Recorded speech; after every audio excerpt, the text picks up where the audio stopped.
रही हैं। सरकार और जनता एक साथ विचार कर रही है। अभी तो जनता चिल्लाती थी और सरकार सोती थी। अब जागने वाली सरकार है। और जब सरकार नहीं थी तब भी हम गोरक्षा के लिए काम करते थे। अगर आपको गलतफहमी हो कि आप गाय को बचाने के लिए काम कर रहे हैं तो इसको अपने मन से निकाल दीजिएगा। गाय केवल भारत में चिंता का विषय है। पूरी दुनिया में देसी गाय चिंतन का विषय है। पूरी दुनिया के लोग भारतीय गाय की विशेषताओं पे शोध कर रहे हैं। भारत से कृषि के एक्सपर्ट दुनिया के देशों को चाहिए, इसलिए कि भारत में कृषि ऋषि परंपरा है। भारत में कृषि कोई व्यवसाय नहीं है।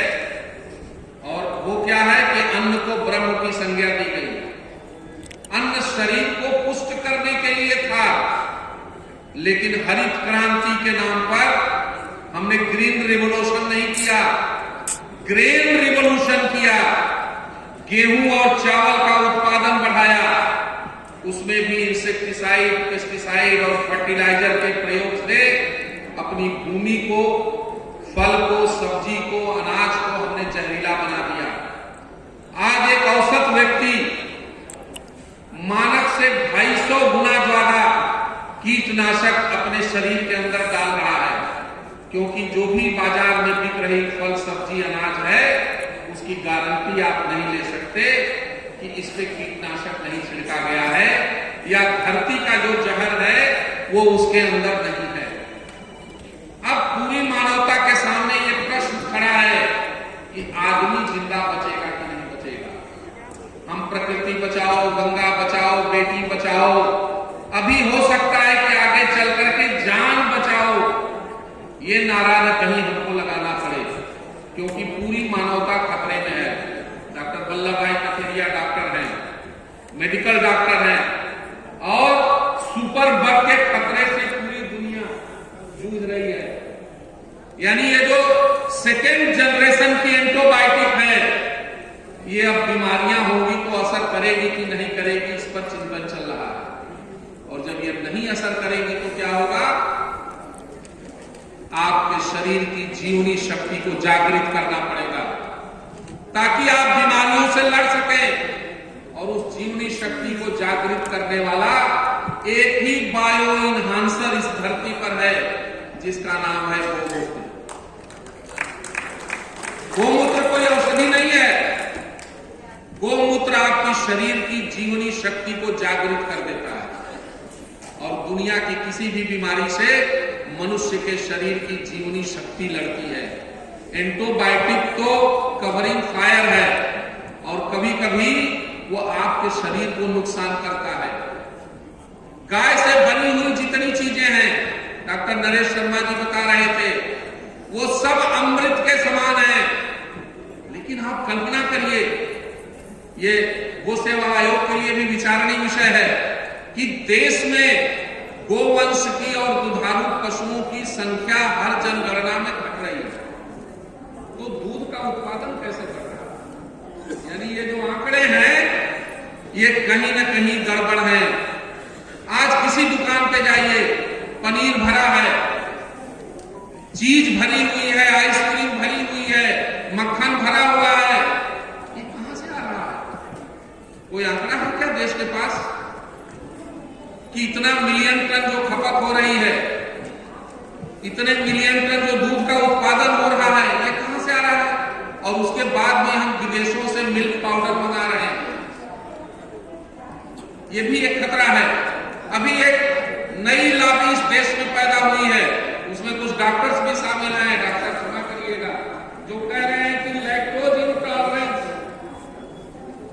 हम द्वापर से दूध पी रहे हैं गाय का, आज तक तो किसी को लैक्टोज इंटॉलरेंस नहीं हुआ, लेकिन एक वीगन लॉबी काम कर रही है इस देश में, जो ये कह रही है कि गाय का दूध पीने से आपको लैक्टोज इंटॉलरेंस हो रहा है, इसलिए मिल्क ड्रग्स को लेना बंद कर दीजिए, वो आपके बॉडी को सूट नहीं कर रहा है।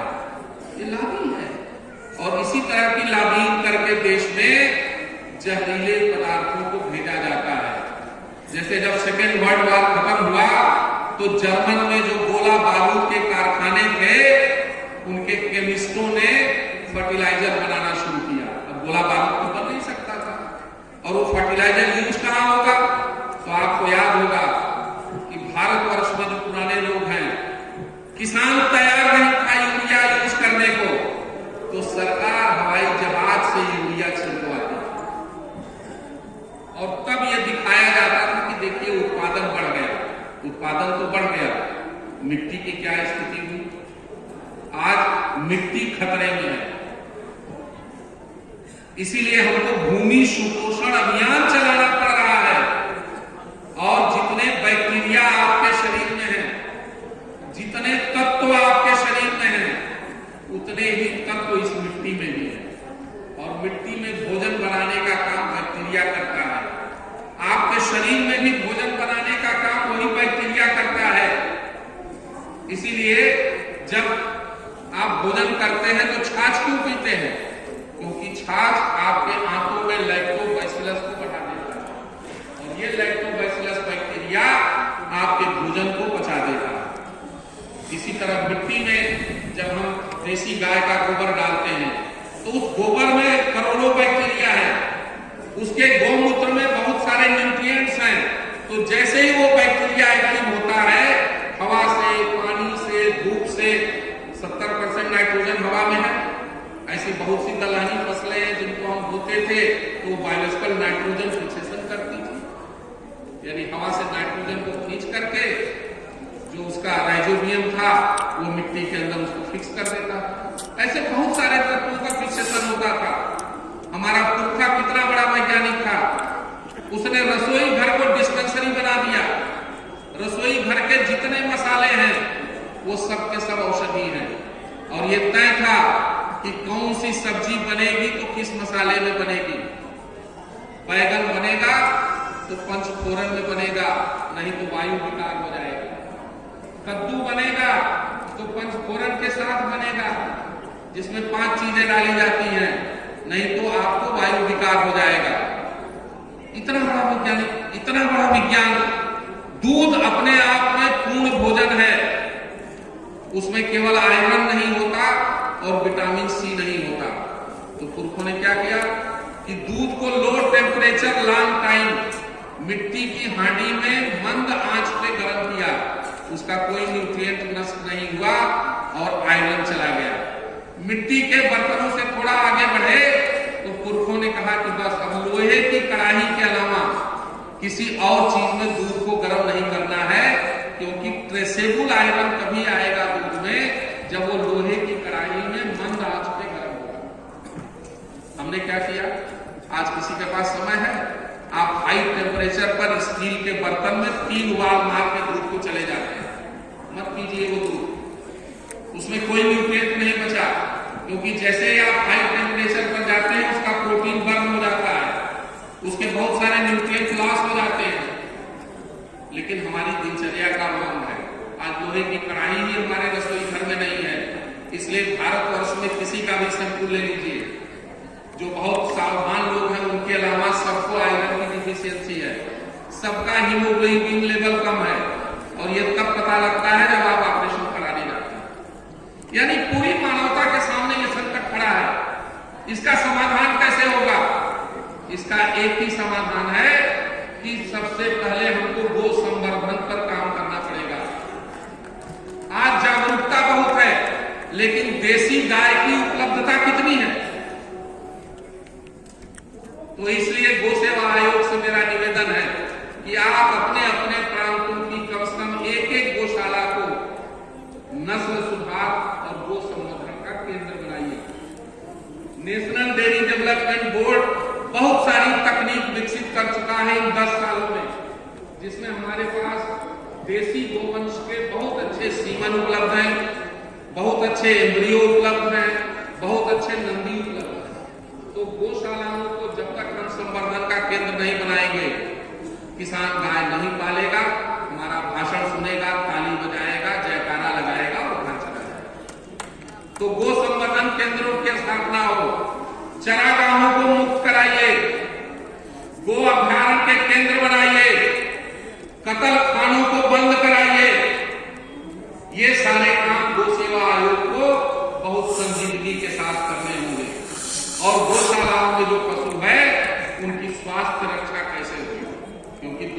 यह है कि गौशालाओं में गाय बहुत दर्दनाक मौत मर रही है।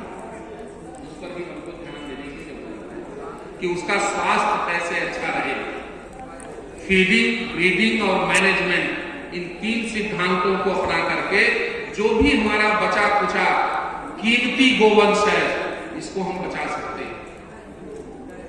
आगे जब हम बात करते हैं कि यहां से जाने के बाद क्या करना है, प्रयागराज की धरती का सारा पुण्य उस दिन आपका क्षय हो जाएगा जिस दिन आप गौ सेवा का संकल्प लेकर के गाय के बारे में चिंतन समाज में नहीं करेंगे। गाय का यह ऋण है आपके ऊपर, और गाय के ऋण से भगवान भी नहीं बचे थे। त्रेता में भगवान राम ने गौ सेवा का काम नहीं किया, तो द्वापर में उनको नंगे पैर 13 वर्ष गाय चलानी पड़ी। ये कर्ज है गाय का, इस जन्म में नहीं करेंगे तो अगले जन्म में आपको निश्चित तौर पर करना पड़ेगा। तो इसलिए ये संकल्प लेकर के जाइए प्रयाग की धरती से, और प्रयाग की धरती पे लिया हुआ हर संकल्प फलीभूत होता है। वरना एक छोटा सा कथा कहने वाला ब्राह्मण पंडित मदन मोहन मालवीय एशिया के सबसे बड़े विश्वविद्यालय का निर्माण नहीं कर पाते, लेकिन उन्होंने इसी प्रयाग की धरती पर संकल्प लिया कि हम गंगा के तट पर आध्यात्मिक विश्वविद्यालय बनाएंगे। और आज काशी हिंदू विश्वविद्यालय के केंद्र में बाबा विश्वनाथ, वो आध्यात्मिक विश्वविद्यालय है। वहां सड़कों की रचना भी 3 सड़क पे सारा विश्वविद्यालय है। शंकर के त्रिकुंड, एक सड़क पे सारे छात्रावास 3 किलोमीटर तक, दूसरी सड़क पे सारे खेल के मैदान 3 किलोमीटर तक, और तीसरी सड़क पे सारी फैकल्टी 3 किलोमीटर तक। शंकर के 3 त्रिकुंड, उसके आधार पर आध्यात्मिक विश्वविद्यालय की स्थापना हुई। उसके पीछे इस प्रयाग का संकल्प। तो इन सारी चीजों पे चिंतन करते हुए प्रस्ताव में जितनी बातें आई, सांवला जी ने जो कहा, हमारे श्याम बिहारी जी ने जिन चीजों को रखा, प्रज्ञान जी ने बहुत सारे विषय रखे, आदरणीय माधवी जी ने विषय रखा, तो क्या ये विषय सिर्फ इसलिए थे कि हम इसको सुनेंगे और इस पंडाल से बाहर जाते ही वो हमारे मन मस्तिष्क से उतर जाएगा? हम समाज में जोड़िए, और गाय के आधार पर 16 तरह के ग्रामीण उद्योग खड़े किए जा सकते हैं। और भारत सरकार ने एक कंपनी बनाई है NDDB मृदा, नेशनल डेयरी डेवलपमेंट बोर्ड मृदा। आप सुन के ताज्जुब होगा कि दूध से ज्यादा दाम आपको गोबर से मिलने वाला है, क्योंकि सुजुकी कंपनी जापान की भारत में CNG बेस्ड कार कारखाना लगाने जा रही है, और उसके लिए उसने अमूल से, बनास डेयरी से, ऐसी 5 डेयरियों के साथ गुजरात में करोड़ों रुपया खर्च करके एक समझौता किया है। आगे हम इसको किसान के घर तक ले जाएंगे, वो अपनी बायोगैस बनाएगा, और जैसे दूध बेचता है वैसे ही कंपनी आएगी और उसके गैस प्लांट से गोबर नहीं खरीदेगी, गैस प्लांट से सीधे गैस खरीद के ले जाएगी। आदरणीय श्याम बिहारी जी को मैंने एक प्रोजेक्ट बनारस में दिखाया, 100 टन गोबर हम प्रतिदिन खरीदते हैं, उससे बायोगैस बनाते हैं, खाद बनाते हैं, लिक्विड खाद बनाते हैं। इस तरह के बहुत सारे प्रयोग चल रहे हैं। DAP का विकल्प बनाते हैं। कभी हमने सोचा कि यहां दीपदान होता है प्रयाग में, कितने करोड़ लोग आए? अगर आधे ने भी दीपदान किया होगा तो 25 करोड़ दिया चाहिए। और हम मिट्टी का दिया दीपदान कराते हैं, जो जाके गंगा जी में कचरा होता है। अगर उसकी जगह गोबर के बने हुए दिए होते तो गंगा जी में जाकर के जलीय जीवों के लिए खाद्य पदार्थ हो जाता, गंगा का पानी प्रदूषित नहीं होता। कभी इस पर हमने चिंतन किया क्या? गौशालाओं में काम करने वाले लोग खाली प्रदर्शनी लगाने के लिए हैं। कभी हमने सारे मंदिरों के संतों से निवेदन किया क्या कि अगरबत्ती का प्रयोग अपने यहां बंद कराइए, इसमें बांस है और केमिकल है? कभी हमने अपने मंदिर में यह प्रयास किया? अपने गांव के मंदिर में प्रयास करिए, वहीं लगने वाली धूप बत्ती आप बना के नहीं दे सकते, लेकिन ये तब होगा जब हम संकल्पित होंगे। तो तो निश्चित तौर पर इतने बड़े बड़े लोगों को सुनने के बाद हमको ये संकल्प लेकर के प्रयाग की धरती से जाना पड़ेगा कि गाय के लिए हम प्रतिदिन 1 घंटा निकालेंगे, सप्ताह में 1 दिन निकालेंगे, महीने में 1 दिन निकालेंगे, लेकिन गाय के लिए हम समय निकालेंगे। लोगों को गाय की विशेषताएं समझाएंगे, गाय के आधार पर कैसे खेती हो सकती है, उस खेती के सारे आवश्यक चीजें जो हम बाहर से खरीदते हैं वो कैसे किसान खुद अपने घर पे बनाए, अपने गांव में बनाए। एक गांव पूर्ण रूप से गाय के आधार पर आत्मनिर्भर कैसे बन सकता है, इस फार्मूले पर चिंतन करना पड़ेगा। और ये कोई कठिन फार्मूला नहीं है। मेरे बचपन में खुद मेरे घर में गांव की दुकान से नमक, मिट्टी का तेल, माचिस के अलावा कुछ खरीद के नहीं आता था, सब हमारे घर में होता था। इसलिए कम पैसा होने के बाद भी हम कर्जदार नहीं थे। आज गेहूं और चावल के अलावा हर चीज किसान को खरीदनी पड़ रही है, इसलिए ज्यादा आमदनी के बाद भी वो कर्जदार। तो आत्मनिर्भर किसान, आत्मनिर्भर गांव कैसे बने, इस फार्मूले पर हमको चिंतन करना पड़ेगा और इसके केंद्र में गाय को रखना पड़ेगा। समय समाप्ति का है।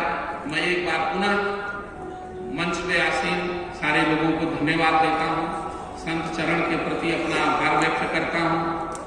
यहाँ के स्थानीय कार्यकर्ता जो व्यवस्था में लगे रहे, इस क्षेत्र के, प्रांत के, उन सब के प्रति आभार व्यक्त करता हूं। मीडिया के बंधुओं का आभार व्यक्त करता हूं।